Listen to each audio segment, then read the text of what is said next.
Man, Blizzard is not screwing around when it comes to punishments in their game. So hackers, they're banning for life. Toxic players, they've got new upcoming methods and plans to deal with them. And leavers, they don't even want you playing in competitive play. Now, before we jump into this topic, I want to put a scenario before you. Tell me if this has ever happened to you. You say you're on a 2 capture point map or on a payload map or whatever. You take the first point and you push the payload or capture the second point, but it takes a little while and you only have 1 minute to spare. Then the second team gets to attack and they manage to breeze through the first point and hit that second point with like 5 or 6 minutes to spare. They're crazy. They basically stomped you. And then it happens. Somebody leaves the game. A member on your team decided, well, there's no chance we're gonna win now. They've got 5 minutes left. We only have 1. They're obviously gonna win. But the problem is, it's never too late. Hope is never completely lost, and there's always a chance to win. And when something like that happens, and when a player decides that the match is over and they decide to leave the game before it's actually finished, they rob you and the rest of your team of that opportunity, of that hope.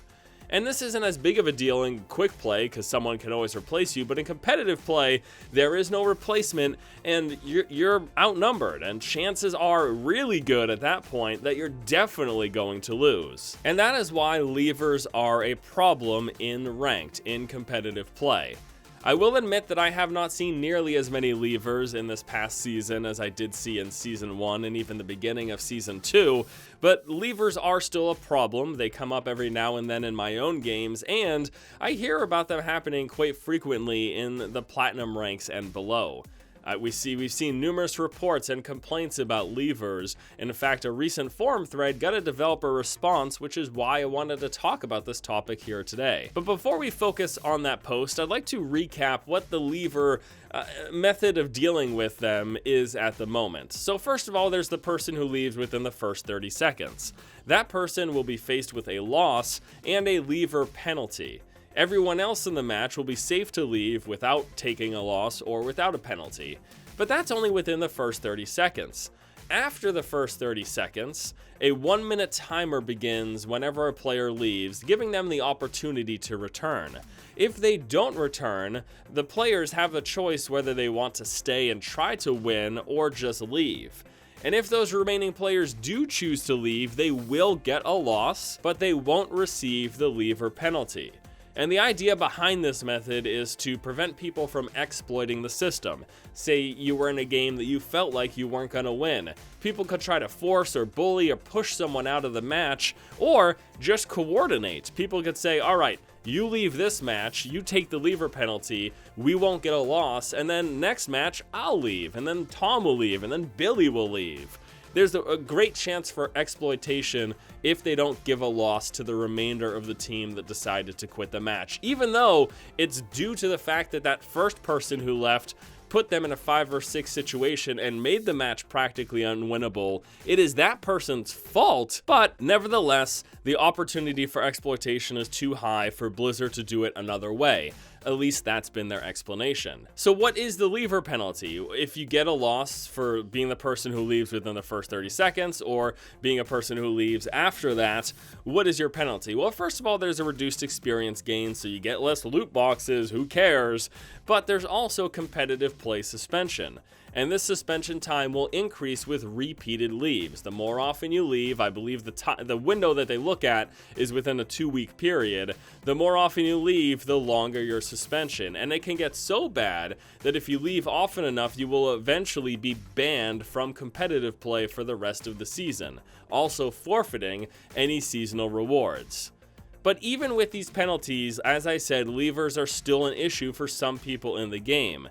And it is so much of an issue that a forum post came up with some suggestions for further punishment. And the gist of the post was basically, we should give longer bans and people should get a skill rating loss for leaving competitive play.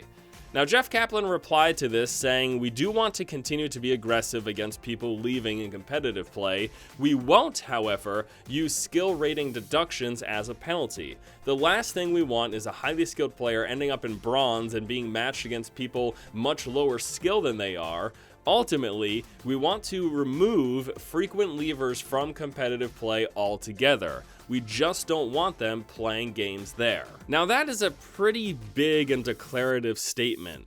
Here's the thing.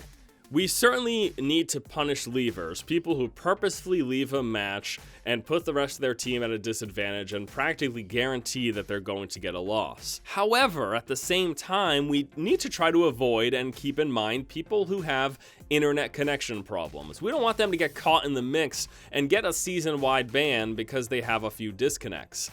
Now, obviously the system is going to be built so that a disconnect here or there isn't going to cause you to get a season-wide ban. It's not someone who leaves the match, once, twice, even 3 times a season. It's people who leave the match continuously on a daily and a weekly basis. Those habitual offenders are the ones who get the severe punishment. And Blizzard has basically said before that if your internet isn't great, maybe you shouldn't be playing competitive. And I know that's a bitter pill for a lot of people to swallow, people who spent the $40 or $60 to buy the game, people who may have even spent more money to purchase loot boxes. To have Blizzard say, hey guys, sorry you might live in a part of the world or be unable to afford a better internet connection, whatever the reason is, it doesn't matter, you shouldn't play competitive play. And yeah, it's a tough thing to hear, but we do have to consider that when you play in competitive, there are 11 other people who you're affecting if you leave the game, whether you do it on purpose or not. But again, there should be a system to keep those people in mind, and we don't want to punish those people too harshly. The leavers, the purposeful leavers though, we absolutely do want to punish. So this idea of skill rating loss, Jeff said they probably wouldn't do it, and I can understand why. But what about the idea of reducing or disabling skill rating gain for a short period? So if you're someone who leaves all the time, maybe you can still keep playing, but you just won't climb in the ranks, or it'll be very difficult and you'll do so at a hugely reduced rate because of all the leaving that you've been doing. There's also the idea of low priority queue. This is something we talked about in a recent video about toxicity. If there are people who are leaving all the time, maybe we don't have to ban them completely from competitive play. Maybe we just put them in a queue with all the other people who are always leaving matches as well. Toss them into their own pot. Let them continue to play. We don't have to say, you're not allowed to play in competitive anymore because we don't believe that you're capable of doing it for whatever reason. Just let them still play, but they'll be playing with other people who are doing the same things that they are doing, which is leaving their games. Now, as Jeff said, they are looking, however, to remove frequent leavers from competitive play altogether.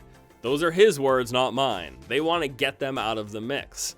I think that there might be a middle ground, though, that could be better. I think the idea of disabling or reducing SR gain, or maybe just putting them in their own queue, really for both toxic players and leavers, a low priority queue appears to be the best solution. And this could even be a situation of, hey, here's a taste of your own medicine. If you don't like it, maybe you'll stop doing it. All right, everybody, that is going to do it for me here today. Thank you all so much for joining me. I do want to apologize if I sound a bit weird or different. It's because I'm sick. I've been under the weather for the past week. Haven't been feeling too great, but I still wanted to make a video. This was a topic that I wanted to talk about, and I hope you guys enjoyed it. Thank you all so much for watching. Hope you have a good afternoon, and until next time, I'll see you later.